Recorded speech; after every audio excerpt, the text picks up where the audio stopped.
Hola, soy Sebastián Tamayo Lenis. Este es un espacio seguro, libre de prejuicios y etiquetas. Aquí hablamos de lo que pocos se atreven a decir y de lo que tal vez nunca se ha dicho. Bienvenido, bienvenida a Sin Zapatos Podcast. Jenny, ¿cómo estás? Excelente, gracias a Dios. Muchas gracias por recibir la invitación. Casi novedad. Perdón, sí, la verdad es que... Casi no se da, no pude, casi no cuadramos, casi no se dio. Cosas del destino. Pero muchísimas Era gracias a hoy. usted, de verdad. No, Muchas gracias. María. Para mí es un placer estar acá con usted. Primero, no agradecerte este espacio. Como ya lo ves, te atreviste a quitarte los zapatos. Estamos sin zapatos y es lo que hoy queremos hablar. No, nación. No mentiras. Para donar los zapatos nuestros. No, no, señor, para que nos done. Ah, bueno, pues no falta. Sí, claro. Ya saben, unos zapaticos, no nos queda mal. ¿Qué talla? Diga la talla. De pronto llegan. ¿Qué talla es, Jenny?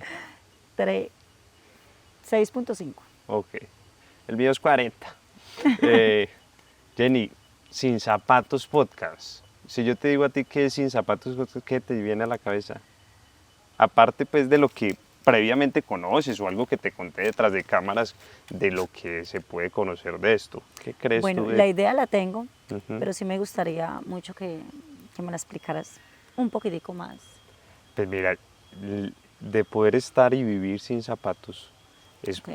a la definición que sacamos nosotros, es que el ser humano, tú y yo, vivimos en unos picos de tristeza, de felicidad, de rabia, de emociones. Pero Constantemente. dentro de todos esos picos hay muchas acciones y acontecimientos que la gente no ve, que solo nos lo guardamos para nosotros, que nos da pena Ok. decirlo, que nos da miedo decirlo, que nos da temor expresarlo. Y a la definición de estar sin zapatos es poder hablar desde allí, desde esa línea delgada de los picos a lo que traduce la vulnerabilidad. Es más como miedo al que dirán. ¿Sí? Porque estamos rodeados de máscaras. En un encajar en la sociedad. Exacto. Y queremos encajar o todos los días pensamos que qué dirán para poder encajar, pero ¿y dónde está lo que de verdad sentimos? ¿Sí me entiendes? Ajá.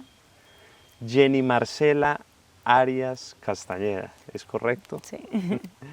Jenny, muchos te conocen por todos esos logros tan significativos que le has dado a Guática, a Risaralda, a Colombia, a ti, a tu familia, a todos nosotros, que me incluyo porque soy un fan oculto, y te lo quiero decir aquí en público. Pero ¿quién es esa Jenny fuera del ring? O sea, ¿quién es Jenny Marcela? Esa niña que creció en Guática y nació. Si a ti te buscan en internet o en las redes o en Google, van a aparecer tus títulos y tus Sí, trofeos. claro, obviamente. Pero ¿quién es esa Jenny sin zapatos? Esa que está sin guantes, sin zapatos, de poder decir, esa niña de Guática que salió de allí en busca de algo diferente. Bueno, creo que esa Jenny, nunca me han hecho la pregunta, así que es la primera vez que la voy a responder. Es una mujer que realmente no le ha tocado fácil en la vida, pero es una mujer que agradece mucho por todo lo que ha pasado y por todas las dificultades que la vida trae. ¿Por qué? Porque gracias a todo eso he podido ser una mujer independiente, una mujer que nunca deja sus sueños atrás, sino que lucha y lucha, lucha hasta llegar al límite de decir, lo logré, porque nunca me voy por vencida, nunca me voy por vencida. Así que creo que esa Jenny, fuera de los guantes, fuera de lo que Colombia sabe, es una mujer que es fuerte por fuera, pero por dentro creo que es una mujer como todas las demás, con sentimientos, con deseos, con muchos sueños, no tanto en lo sentimental, sino en todas las demás.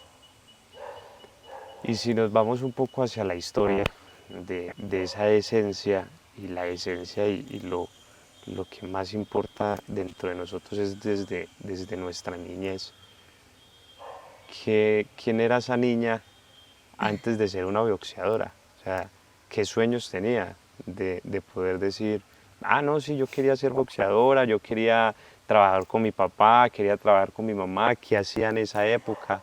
Bueno, uno de niño, pues, y más que todo los niños de campo, creo que uno de mis más grandes sueños era de que mi papá me pudiera llevar al menos una vez al colegio de la mano. Siempre decía, porque todos los papás cogen a sus hijos de las manos y el mío no. O sea, no tenía como la viveza para saber de que él no lo podía hacer. Ese era uno de mis sueños, que lo hiciera. Y otro de mis sueños Ven, era, pero disculpa, te interrumpo en el primer sueño, porque él solo lo hacía una vez a la semana. no, él nunca lo hacía. Ok, Él nunca lo hacía porque mi papá es inválido. Él ok, obviamente tenía sus manos ocupadas ok, con sus muletas, entonces nunca lo podía hacer. ok. Lo único que podía hacer era, digamos, cogerle el pantalón o cogerle la correa, la camisa, pero yo no me sentía bien. Entonces siempre decía, ojalá algún día lo pudiera hacer, pero no sabía el por qué no lo hacía. O sea, tenía tanta inocencia que realmente nunca llegué a Asimilarlo. asimilar de que no lo podía hacer. Pero si te llevaban muletas. Sí, sí me Ok. llevaba. Bueno, y cuando iba a las reuniones también. Era algo muy bonito. Otro de mis sueños era, pero bueno, digamos de que ya no era como tanto en la niñez, sino cuando llegué acá a la ciudad, era poder vestir como todas mis amigas. O sea, poder tener lo económico para poderme comprar unos zapatos, para poder comprarme unos zapatos. Me recuerdo de que una de ellas tenía como 3 pares y yo decía, algún día voy a tener bastantes. Entonces, eran sueños muy pequeños, pero que en el momento de niña siempre lo quería. ¿Y cómo llegaste a la ciudad? O sea, tú vienes de un municipio hermoso que lo conozco muy bien, que es Guatica. ¿De algún corregimiento en especial? Santana, De Santana, sí, de conozco Santana. Santana. ¿Y por qué llegaste a la ciudad? ¿Llegaste a Pereira? Sí, sí, Ok, llegamos a Pereira. Bueno, cuando tenía 11 años, no, creo que de 9 a 10, no recuerdo muy bien. Mis hermanos, yo tengo 2 hermanos, y ellos se fueron para el ejército. Y mi madre le cocinaba a los policías. En ese tiempo, pues la violencia estaba muy alborotada. Hacía poquito se habían tomado el pueblo. Pues no tomado, pero sí pues, se habían intentado tomar el pueblo. Y mi mamá empezó a recibir muchas amenazas.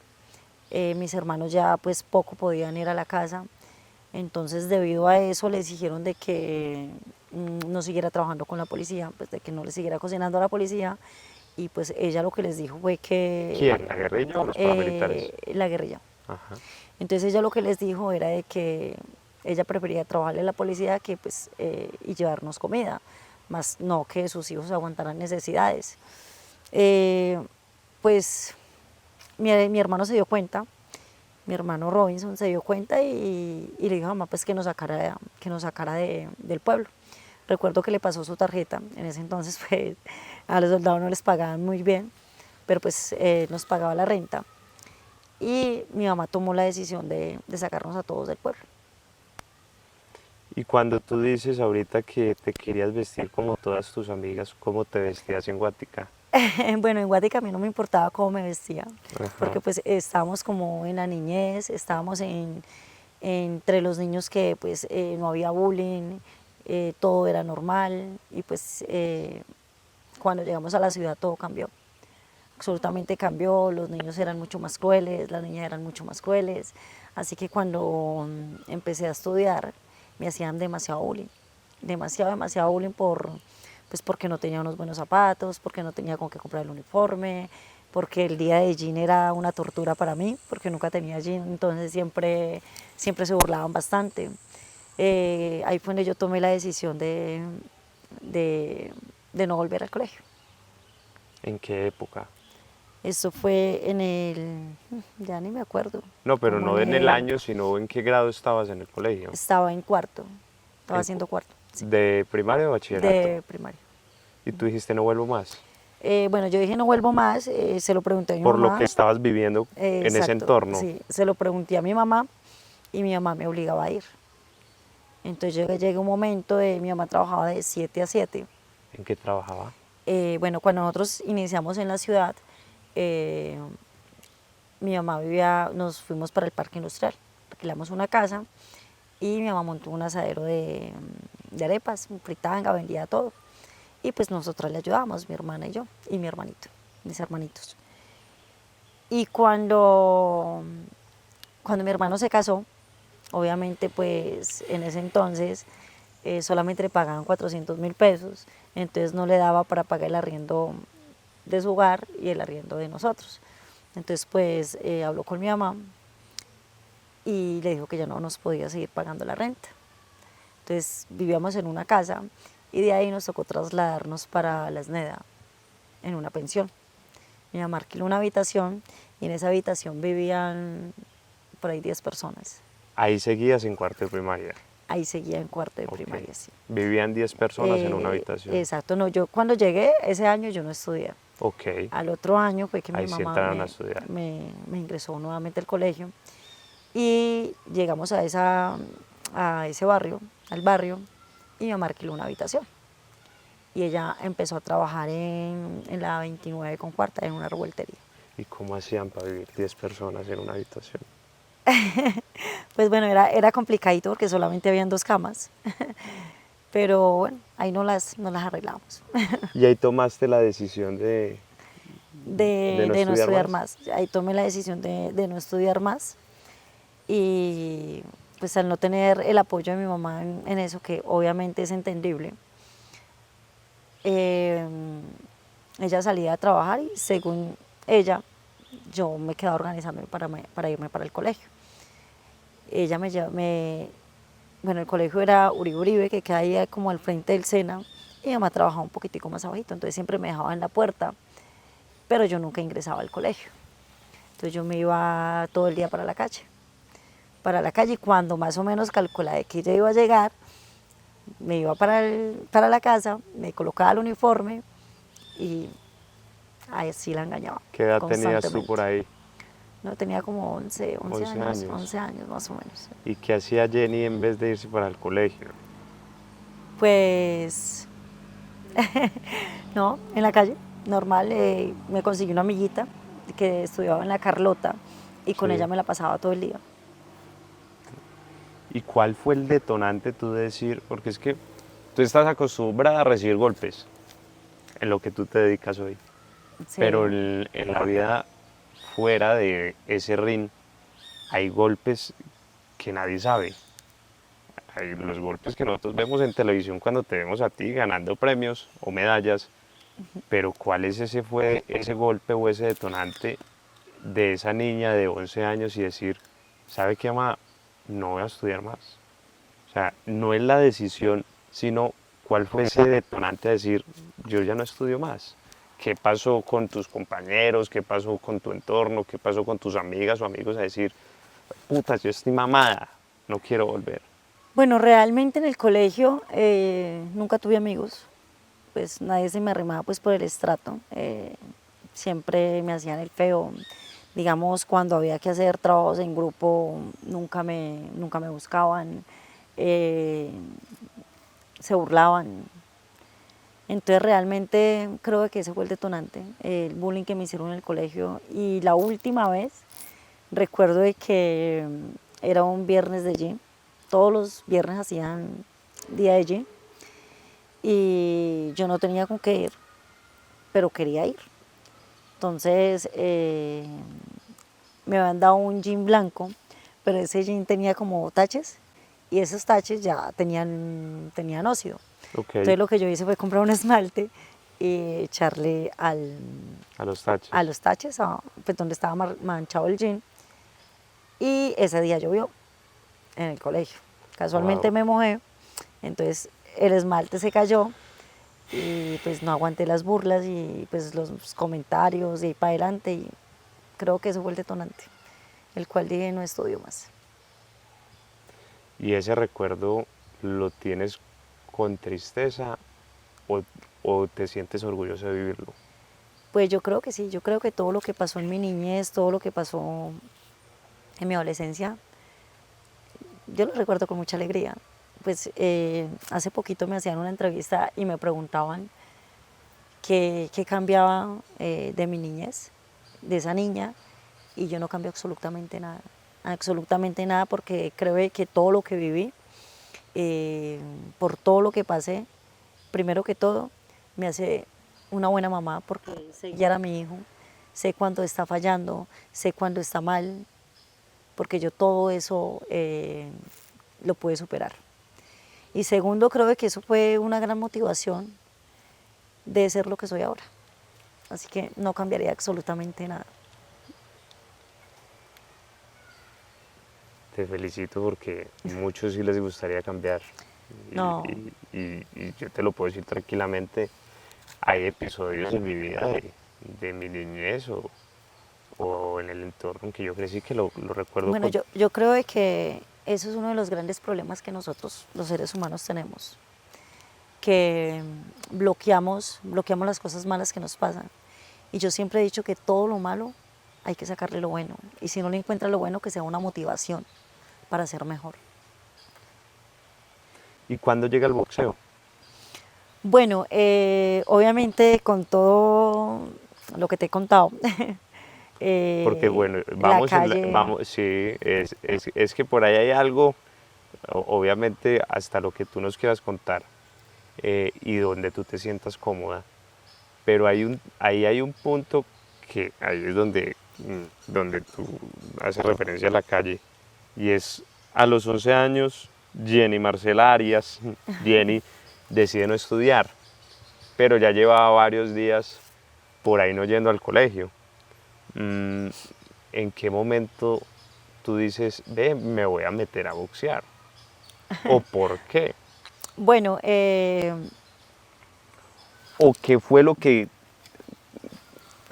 se aconteció? ¿O esta clase de golpes que hablamos de la vida que pocos lo saben, como los tienes tú, los tengo yo y los tiene todo el mundo, a decir y tomar la decisión, vamos para adelante?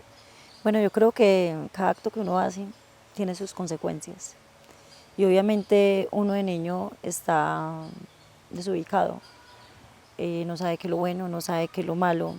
Y debido a estas decisiones que tomé, debido a que mi madre pues trabajaba de 7 a 7 con justa razón para poder llevar la comida, mi hermana mayor también trabajaba, entonces era una niña de 11 años sola en la calle. Eh, Ahí fue donde conocí la droga. Yo conocí la droga a los 11 años. De Ok. 11 estaba próximamente a completar los 12 años. Conocí una amiguita en ese mismo barrio, en la cual me llevó a que probara la marihuana, ¿cierto? Entonces yo tenía tantas frustraciones, tantas decepciones, que eso me trajo mucha paz. Realmente cuando yo probé la marihuana por primera vez, yo sentí una tranquilidad que nunca la había sentido. Y me quedó gustando, me quedó gustando y me quedó gustando bastante. Yo me quedé, mi amiga se fue, ella no se quedó. Y con el pasar del tiempo, lo malo de este vicio es que cuando uno adapta el cuerpo a esta sustancia, quiere más y quiere algo más fuerte.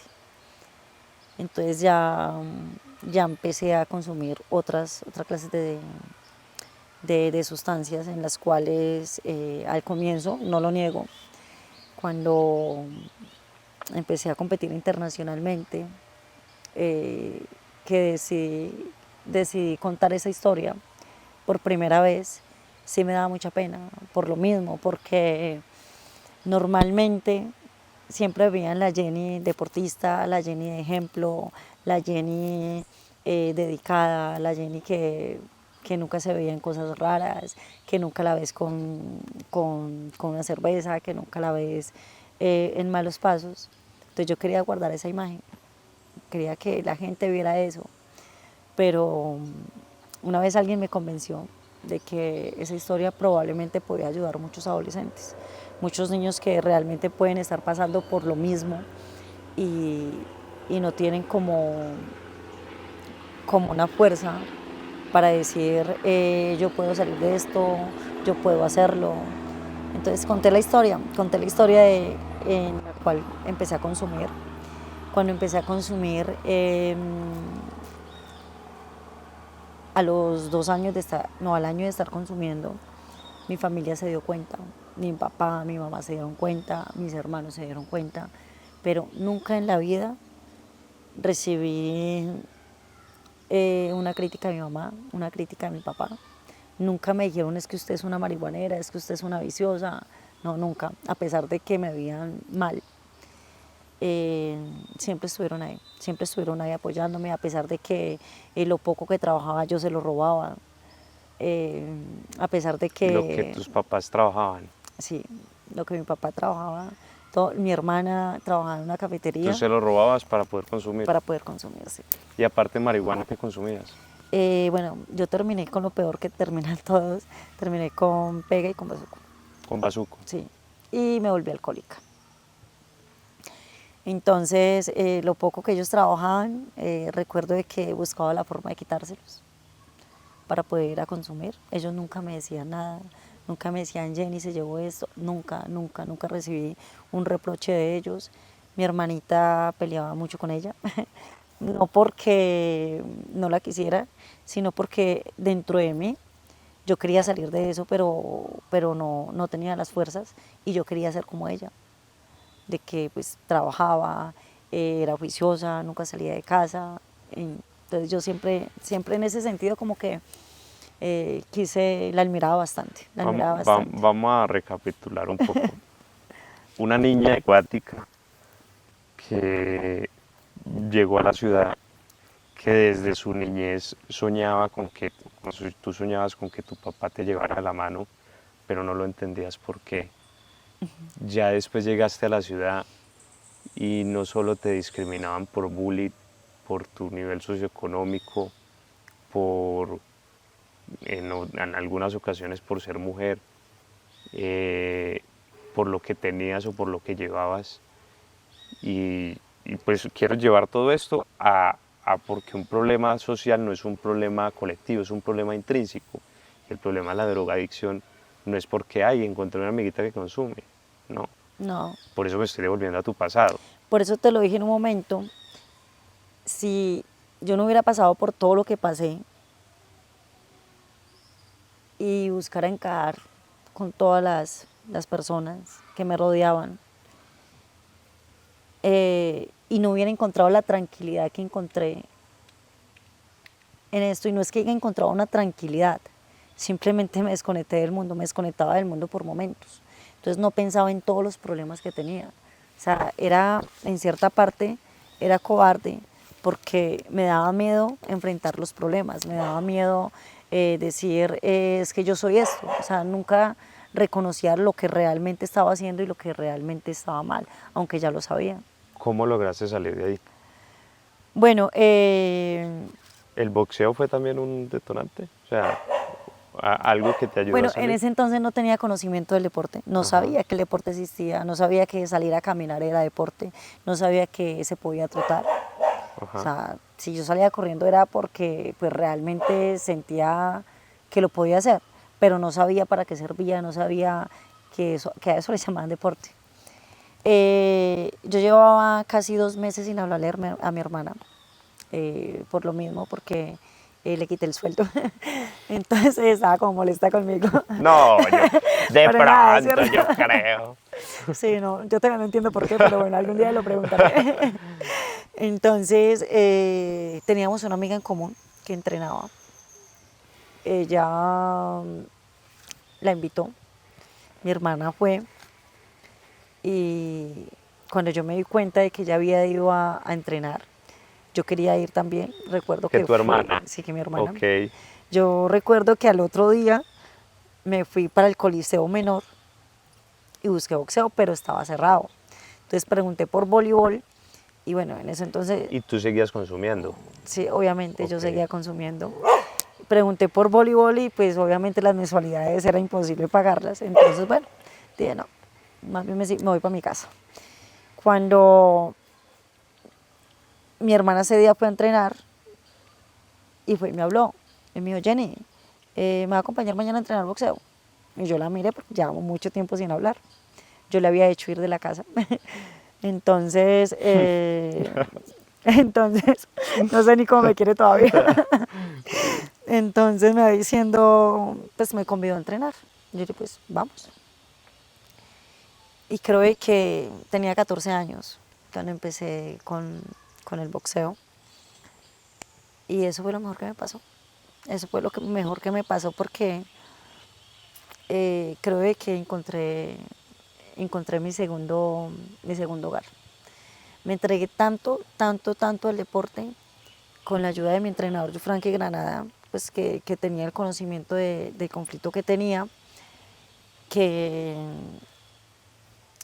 que me entregué tanto al deporte que lentamente fui dejando el vicio y fui amando el deporte cada día más. ¿Cuánto fue ese trámite? Mire, por acá llegó un invitado. Esto acá no es nada programado, No, para nada. un perrito que llegó, ¿cierto, gordo?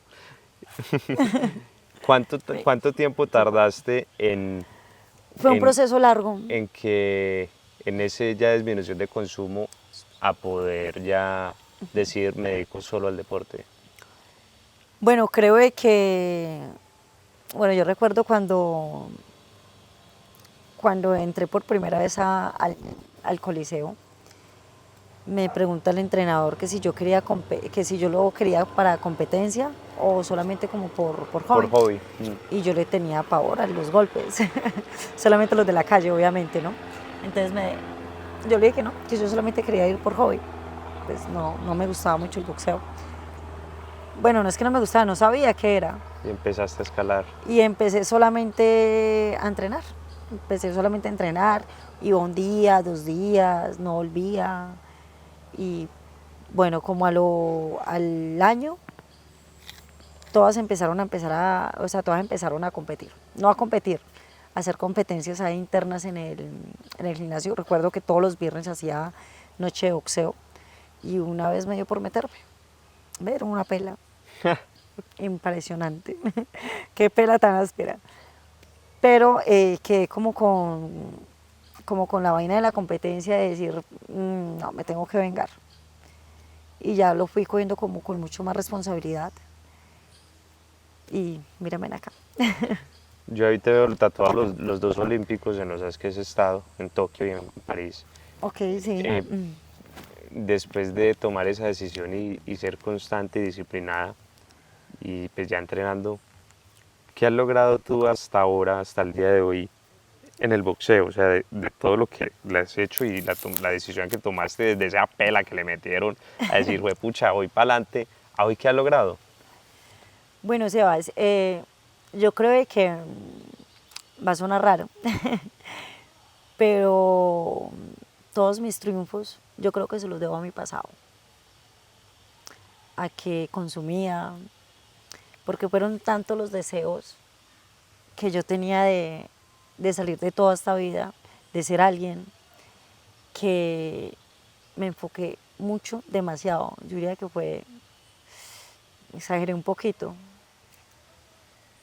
en el tema del entrenamiento. Ok. Yo entrenaba a las 4 de la mañana, entrenaba a las 7 de la mañana, a las 10 de la mañana, a las 3 de la tarde y por último a las 7 de la noche. Yo llegaba muerta a la casa, obviamente. No, pues queda uno de cama. Obviamente. Yo que entreno 2 horitas ya quedo mamado. Obviamente yo lo hacía no tanto con la motivación de salir a competir, porque no teníamos, las mujeres no competían. O sea, el boxeo femenino en Colombia no existía. En esa época. En esa época no existía el boxeo femenino, entonces yo lo hacía era más que todo por lo mismo, llegar tan cansada a la casa que no tener... Para demostrar también que sí podías, siendo mujer. Fue como una meta que me puse. Ajá. No tanto para demostrarle a nadie de que yo sí podía, sino a que ti. yo sentía de que la tranquilidad que yo que sentía cuando consumía también la sentía haciendo deporte. Ok. ¿sí me entiende? Ok. Entonces sentía como esa misma sensación y cada que yo sentía como los deseos salía a correr, me iba para el gimnasio, le daba el saco, hacía sparring. Entonces lentamente fui dejando todo eso. Tú fuiste campeona de los nacionales, ¿no? Yo fui campeona en los Juegos Nacionales 2 veces, 2 veces. 2012 y 2000, perdón, 3 veces. No, 2015, 2012 fue su campeona, 2015 campeona y 2019. Wow. Y campeona nacional, bueno, póngale por ahí unas 50 veces más o menos. 50 veces. Campeona nacional, sí. Tú fuiste bicampeona mundial, ¿no? No, yo quedé Bicampeona. subcampeona, Subcampeona. subcampeona mundial. Ya me da dando como susto. Pero ahora sin molestar. Pucha, qué berraca. Sí, fue una trayectoria larga. Ahí empezó mi segundo sufrimiento, pero un sufrimiento como con mucha más responsabilidad, con mucho más orgullo, diría yo, porque no solamente es el orgullo de decir es que lo fui, no, creo que mi primera batalla fue tomar la decisión de seguir este camino. Pero ahí hubo mucho golpe. Y ha venido mucho golpe. Y hoy que te dedicas al boxeo profesional, también hay mucho golpe. Mm, yo hace muchos años, hace sí, varios años, yo soy marrón franja negra en artes marciales y conozco un poco más el tema a fondo, pero nunca lo competí, siempre lo quise hacer. Pero acá tengo un ejemplo, no para muchos o muchas, sino para mí también. Estoy seguro de que hubo muchos golpes que nadie vio para tú recibir a los que hoy eres una campeona. O sea, primero porque eras mujer, en una época de poder sacar y, pucha, es que, no, pero es que estos son los de hombres. Entonces llegan y la Sí, discriminan. No, es que usted, bastante. es cierto, ¿no? Bastante, bastante, porque en la época en la cual yo empecé a competir internacionalmente y nacionalmente fue en la época de Ana Pascal. Ok, Entonces, en ese entonces, el boxeo femenino solamente la veían a ella. Y creo que en esa época fue en la cual ella creo que atentó con su novia y estuvo en la cárcel. Entonces, de por sí siempre eso nos afectó bastante. Bastante, bastante, porque pues el aspecto de ella tampoco era pues un aspecto muy femenino. Así que decían boxeo femenino y siempre se imaginaban la mujer fuerte, la mujer que usaba pantalones anchos, camisas anchas, la mujer que andaba con novia. Entonces sí fue un poco feo. ¿y recuerdas alguno de esos golpes fuera del ring que te dolió, que te marcó o que te marcó Bueno, yo creo que en este aspecto de la vida del deporte? Bueno, yo creo de que sí hubieron muchos comentarios, pero fueron comentarios que realmente dejé atrás, porque en ocasiones muchas personas quieren opinar de algo que no saben, de algo que no tienen conocimiento. Entonces, como siempre lo he dicho, las cosas siempre se ven más adelante. Así que pues, cuando me hacían estos comentarios simplemente callaba y creo que con eso les daba un buen mensaje. Y en esa época no, o ahora, no sé, tú ya me lo dirás, los mismos hombres no pretendían o ustedes las mujeres no pretendían también esforzarse un poco más por esa discriminación que se vive o se vivía. Bueno, digamos que no tanto los compañeros, pero sí se sentía un ambiente pesado alrededor de los entrenadores, porque pues no estaban acostumbrados a trabajar con mujeres. La mayoría de entrenadores siempre entrenaban solo con hombres. Entonces cuando se dio el boxeo femenino, tanto nacional como internacional, como en las Olimpiadas, les dio un poco duro adaptarse a eso, porque nosotras las mujeres siempre tenemos muchas más debilidades que ustedes. O sea, si queramos igualarlos en todo, nunca lo vamos a conseguir, porque por si ustedes genéticamente son mucho más fuertes y aguantan mucho más entreno que nosotras. Pero esto fue duro para los entrenadores, adaptarse a tener deportistas mujeres en este deporte. Tú eres mamá, Sí. ¿cómo se llama? Juan Camilo, ¿Cuántos años tiene 16. el muchacho? Sí, ya. Siendo mamá, a veces no te señalaban un poco por ser esa clase de atleta, porque a los altos de altos rendimientos o los mayores atletas dicen que no quieren tener hijos o que no pueden tener hijos porque se tienen que dedicar al ejercicio. ¿Has tenido alguna incidencia sobre ese tema, ese aspecto, de decir esto no combina o así, a ti sí te combinó? Bueno, a mí en el momento sí me combinó bastante, porque digamos que yo inicié el boxeo a los 14 años, pero conocí el boxeo, porque realmente no tenía la disciplina que tengo ahora. Siempre lo hice con mucha irresponsabilidad, pero cuando Camilo llegó a mi vida, lo vi como una oportunidad y como un regalo de Dios. Y yo dije, bueno, esta va a ser una de mis motivaciones para yo salir adelante. Voy a luchar por él. Sé que en el transcurso del embarazo, porque pues lo último que yo dejé fue el licor. Entonces en el transcurso del embarazo no puedo dañar mi cuerpo, tengo que cuidar mi cuerpo. Así que ¿Fue un cuando, impulso para ti? sí, cuando Juan entró a mi vida, creo que fue como el detonante de decir, hasta aquí llegué, aquí voy a cambiar mi vida porque ya no tengo que pensar solamente en mí. Jenny Marcela Arias Castañeda ha sido más de 50 veces campeona nacional, ha sido 2 veces a los Juegos Olímpicos a representar a Colombia, has sido 3 veces campeona nacional en los Juegos Nacionales, Sí. ¿cierto? ¿Cuál me queda por ahí? Bueno, digamos que para uno participar en los Juegos Olímpicos son 4 años. Son 4 años en los cuales tienes que clasificar y tienes que pasar varios filtros. Yo llevo, mis primeros bolivarianos fui medalla de plata, llevo 3, los otros 2 fueron medalla de oro. El primer ciclo que hice en Centro, Sura, cogí medalla de plata.